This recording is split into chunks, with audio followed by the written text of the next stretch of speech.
Hey guys, Brandon Wong here with Note Ninjas, and today I'm going to be talking about some non-performing note deals that I completed recently. I'm going to go through the 6-step process that I use to actually purchase and profit from the notes, and then I'm going to share 3 case studies with you to show you how the numbers work. So I hope you enjoy the training and I hope you learn something new.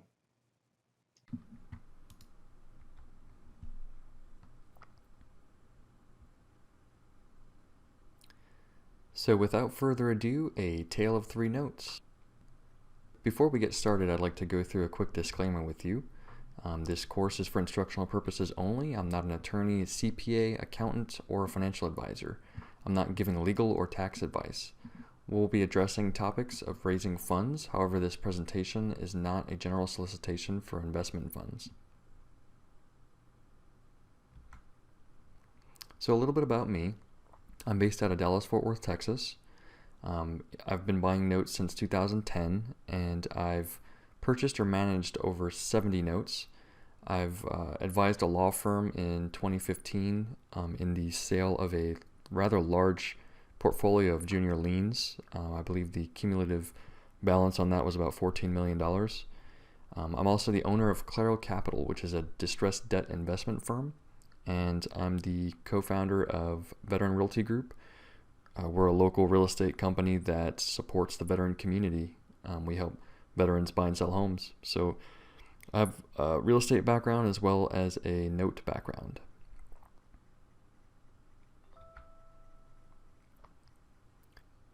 So step 1 of the 6-step process is actually finding the notes. One of the most common questions I'm asked is, how do you actually find these notes? Like, where do you look? Where do you start looking? And my answer is usually there's a couple different ways you can find these things. You can go direct to the banks, so you can cold call, set up marketing efforts to actually get in contact with the correct person at the bank. It's actually quite difficult because banks are so large that oftentimes, the left hand doesn't really know what the right hand is doing. So finding the right person, which would be the special assets manager or secondary marketing manager, would be the correct person to talk to. So you can go direct to banks, try to track down the right individual, and I've bought from banks before. You can buy from hedge funds, which are multi-million-dollar funds that go in and buy thousands of these loans at a time in bulk from the banks, and have pre-existing relationships with them, and also they tend to have a lower cost of funds, so they can afford to pay a little bit more. So hedge funds are a great place to go to buy notes. You'll probably pay a little bit more than if you were to go direct to the bank, but the 3 notes that I purchased for the case studies, those were actually all 3 purchased from a hedge fund, so that's another source. Other investors, you can purchase notes from other people that are buying these things at conferences. So you can go to conferences like the Noteworthy Convention, the Paper Source, Distressed Residential Debt Summit in New York, and there are several others, but these are great places to meet other investors who are buying and selling notes. The indirect route are basically listing services, brokers. These are the people that represent or will direct you to the direct contacts. So you can meet brokers in the same places I described earlier, and loan servicers, and you can meet loan servicers at loan servicing conventions, debt management, debt collections conventions, things like that. Listing services include companies like FCI Exchange and Loan MLS. There are a couple different other listing services out there. I believe Madison Management Services just started their own listing service. So there are a couple others that you can go to. But so in summary, there are basically 6 places to look for notes, and some are closer to the source than others.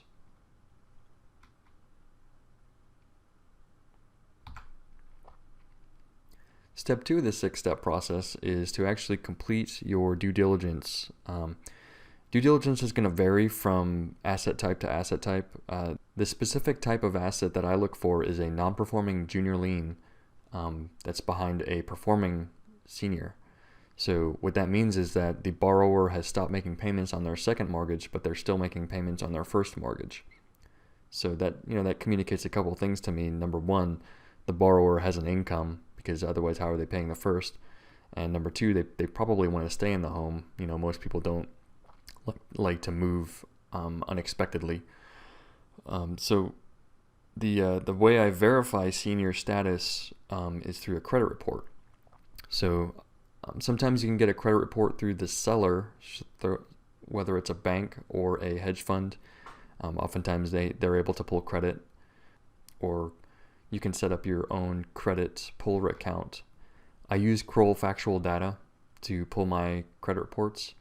You can also set up an account with CoreLogic, and they have a product called Credco Tri-Merge, which will actually pull all three credit reporting bureaus.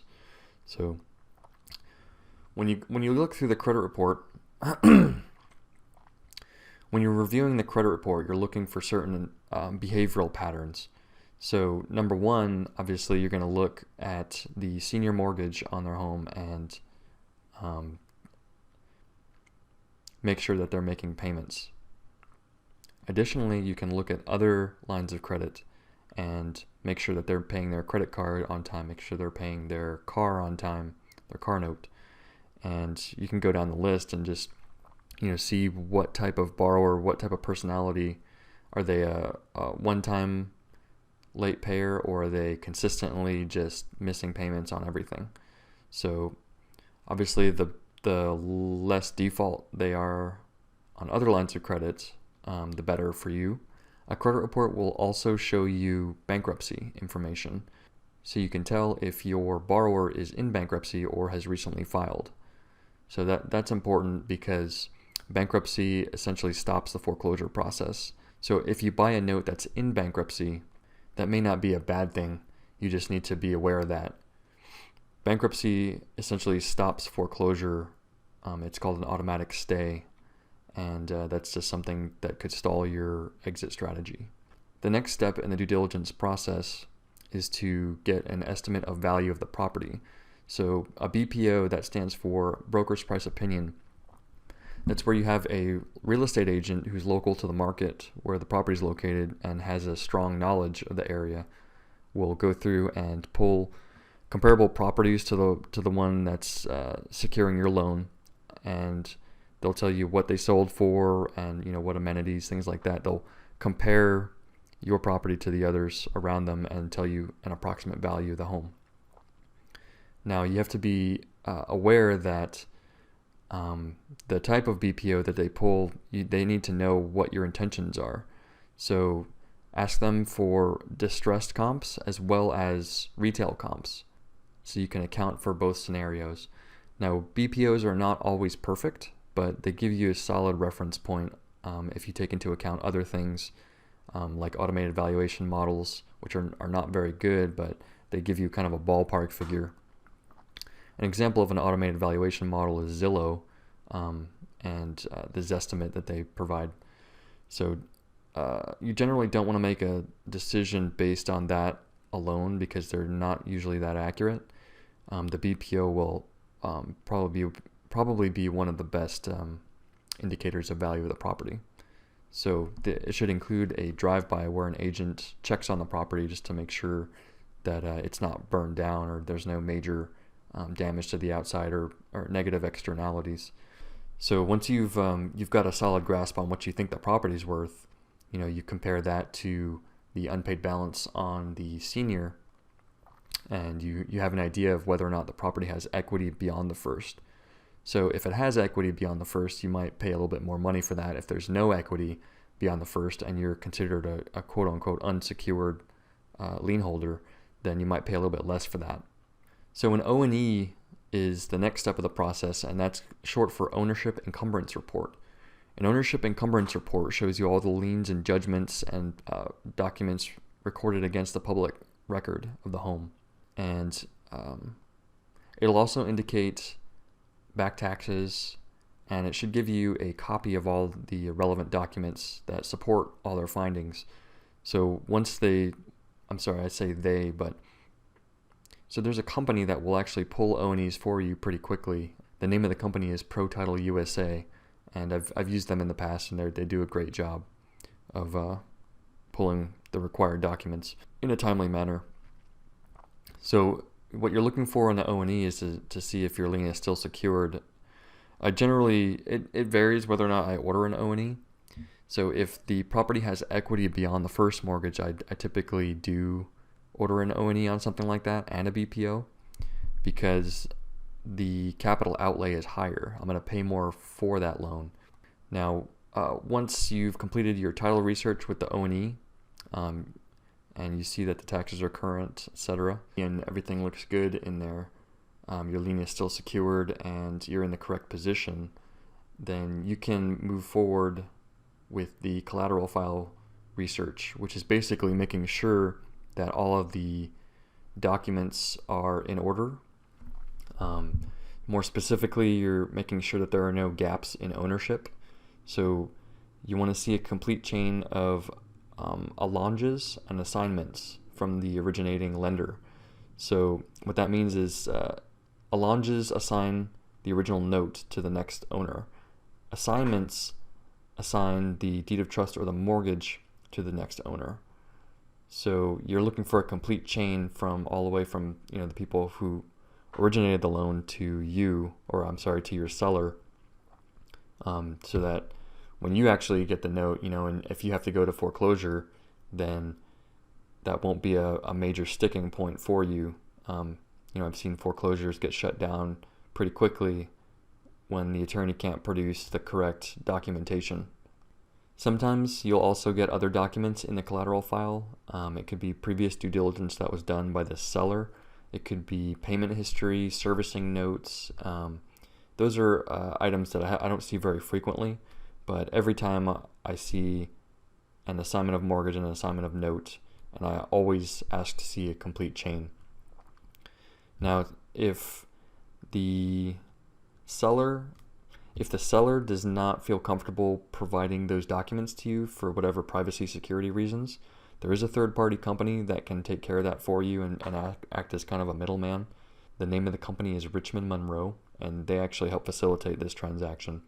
So once you've reviewed the collateral file, you can move on to the bankruptcy search. So a bankruptcy search is a search of the Pacer database to find out if the borrower has filed bankruptcy recently, or if they're in an active bankruptcy. You'll get a lot of details there.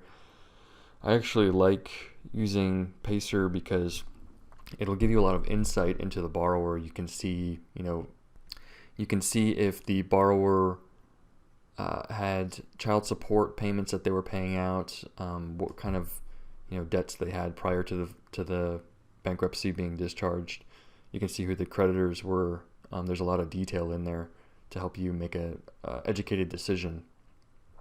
Income, things like that. It's not always the most up-to-date info, but it just gives you clues to what they could be doing nowadays. So once you've completed due diligence and you've packaged this all up and you have records of your research, and all of them pass, then you can go ahead and move on to the next step. So the next step is going to contract and basically negotiating your purchase price. And once you go to contract and you've set your funding date, you have to make sure that you follow that date. If you say you're going to send a wire and you don't, you need to have a really good reason why you didn't, because the way this industry works is, and really any industry, is that you're only as good as your word. So your word is your bond, so don't screw that up. Some of the different ways that you can fund are through a self-directed IRA. You could joint venture with another investor and work the deal together, or you can set up what's called a private placement memorandum, which is also known as a PPM. And what that allows you to do is pool investor funds and not go to jail. So in either case, joint venturing or private placement memorandum, you're going to want to have an attorney involved to help you draft operating agreements and make sure everything is on the up and up.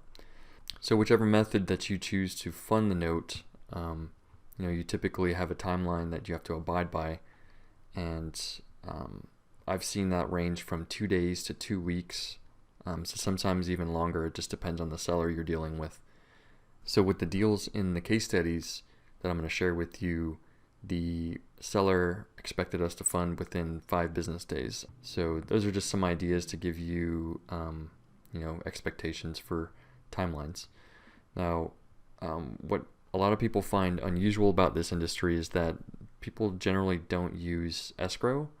I have never used an escrow to actually handle the funds. The funds actually get wired directly to the seller, generally speaking. Now, escrows do exist. You can have FCI do some type of escrow where they hold the funds and the paperwork until both sides agree on the paperwork is complete and the funds are sufficient, and then they disperse both. But generally speaking, you're not going to use an escrow company, so just something to be prepared for. So once you've gone to contract and completed funding of the notes, the next step is to actually board the loans with a loan servicer. Now, the reason you don't want to service the loans yourself is because there's a great deal of regulation involved, and you don't have the time or the resources to learn all of those regs unless you are a loan servicing company.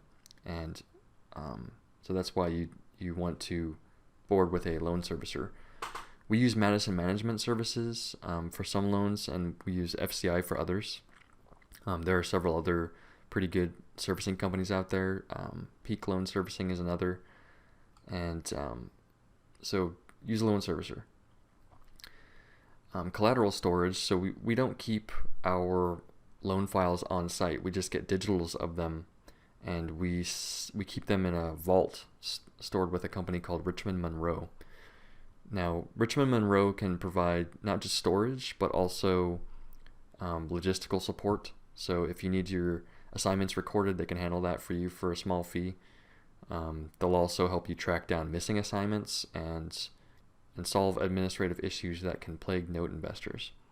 So one of the most common questions I get is, what type of licensing do you need to buy notes? The old consensus was that in order to be compliant nationwide was that you just need to find a loan servicer, who is licensed to service loans in all 50 states.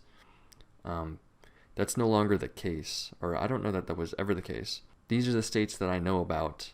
There may be more out there, but I haven't heard of anybody being harassed in any other states. But Georgia has been, I know several investors who have been noticed to cease and desist in Georgia because they didn't have a mortgage broker's license. So these are extenuating circumstances. I rarely ever see this happen. But Georgia, Illinois has a requirement to have a debt collector's license. North Carolina has a registration that you have to complete. New York has the same. Washington requires you to have a debt collector's license. Whether or not you service your own loans, which is interesting because you're just a passive investor, so I'm not sure why you would need one, but there are regulations out there that they're changing, and you just need to stay on top of them. Make sure you're compliant. There may be more out there that I'm not aware of, but I haven't heard of any other investors being whacked in other states for operating without some special licensing or registration. Over here on the right, you'll see these are some of the regulating bodies, the CFPB. They're a relatively new regulating body, but they're pretty aggressive, in finding people that, aren't following the rules. And Dodd-Frank, for new loan originations or modifications, you don't want to overstep any of those regulations, as well as Fair Debt Collection Practices Act. There's certain requirements if you were to actually call the borrowers yourself that you need to abide by. And if you misstep, that can be a problem for you. So that's why I always recommend that you hire a loan servicer and board your loans with them immediately after purchasing them. Once you've boarded all your loans and recorded all your assignments, you're ready to go to the next step. So step 5 of 6 is the foreclosure. So I typically start the first legal as soon as possible, as soon as legally possible. So I do that in tandem with trying to reach out to the borrower, because if they haven't paid in several years, there's a pretty good chance that they're not going to willingly want to pay you now. That's why most borrowers need to be motivated. So there's a few things about foreclosure. Depending on the state that you're in, it's either judicial or non-judicial. Judicial includes filing a lawsuit and taking it to court. There's typically more cost and time associated with that, so pay accordingly when you buy the note. The second type of foreclosure is non-judicial foreclosure, which does not include a court or a lawsuit. You basically hire a third-party company to perform a substitution of trustee and bring the property to sale for you. So they're typically quicker and they cost less. A lot of the West Coast states are non-judicial and a lot of the East Coast states are judicial. So once you've started the foreclosure process, that typically motivates the borrower and brings you into step 6, which is resolving the loan. And what that includes is working something out with the borrower. So once you've started foreclosure, they tend to get more motivated to work something out with you. An ideal workout would be a payment plan to repay the debt. And what we typically do is a forbearance agreement, which says essentially we won't foreclose on you, or we won't foreclose on you anymore as long as you meet these requirements, which typically include a repayment plan. Another alternative resolution to foreclosure is accepting a short payoff. What that means is that you accept less money than what is owed on a loan in order to satisfy the loan. If the borrower has access to capital, or they have friends or family who are willing to lend it to them, this might be a viable solution. Some sources of this could be a 401k or a self-directed IRA account, and that can be one way for them to save their home and create a win-win. Now, one of the loans in the case studies today actually was resolved through foreclosure. So unfortunately, the borrower approached us for a forbearance plan, and they just made some really bad financial decisions that they no longer qualified. They didn't make enough money to really keep their home. So we actually had to complete foreclosure on that one.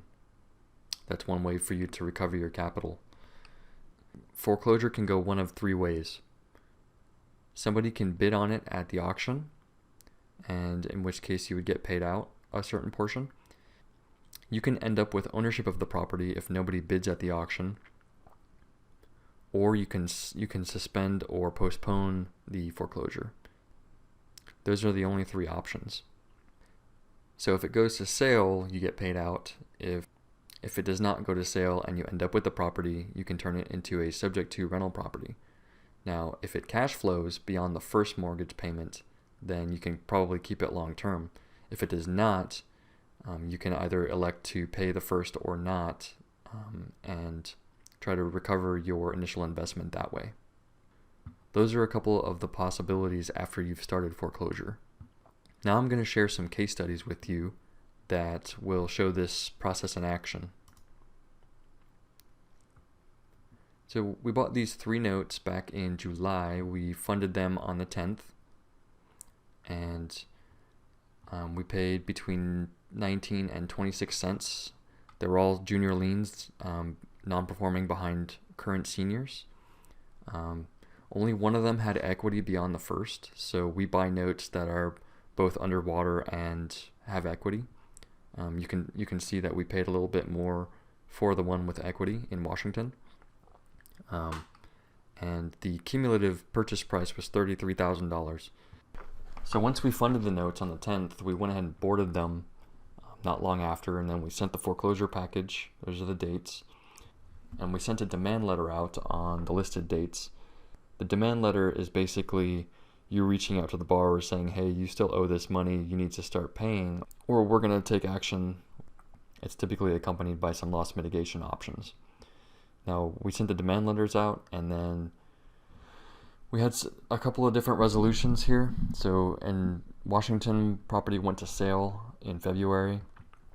The Maryland property, we set up a forbearance with the homeowner, and so he's on a long-term repayment plan. And then the one in California, she paid us off before we went to sale at foreclosure. So this list here is basically what I call KPIs, or key performance indicators. It's important to know in any business ways to measure the performance of our business. So what this allows us to do is check our key performance metrics here and see where breakdowns are. So if there's an unusually large amount of time between these events, then we'll know what to look at. And so here's the note in California.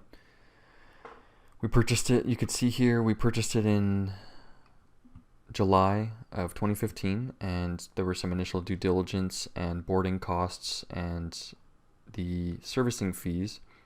You can see in January we paid our foreclosure, or actually this wasn't an attorney, this was our foreclosure trustee. We paid them just under $2,700, and then the borrower paid us out at $17,825. So over here on the right hand side, this is the net cash flow. So you can see that it was all expenses up until February, where the borrower had paid us out, where we did a short payoff with the borrower. Now here, we netted $9,660 on this one, and because it happened so quickly, our annual yield, or I should say our internal rate of return, was over 400% on this one, which is pretty good. Pretty dang good in my opinion. Here's the one that we did in Maryland. We purchased it back in July. You can see where the money was going. It was all going. You can see where we were paying the servicer. We paid our foreclosure attorney in January, and we paid the loan servicer a fee to draft the forbearance agreement for us. We were able to work this one out with the homeowner, where he just made a long-term payment plan with us, a forbearance plan, and is paying us $408 a month for the next 17 years. And when you subtract the servicing fee of $25, it's a net $383. So if you look down here, if you plug it into a financial calculator, your yield is around 57% on that one, so here is the interest rate, the payments, the remaining payments, unpaid balance. Payoff is the unpaid balance plus any arrears, unpaid interest, and late fees, things like that. We incentivize this borrower by basically setting up a agreement where, or every 1 year of on-time payments, we would reduce his arrears balance by $2,000 to help him get caught up faster. So he's got a pretty good incentive to continue to pay us on time moving forward. So this one was a payment plan exit.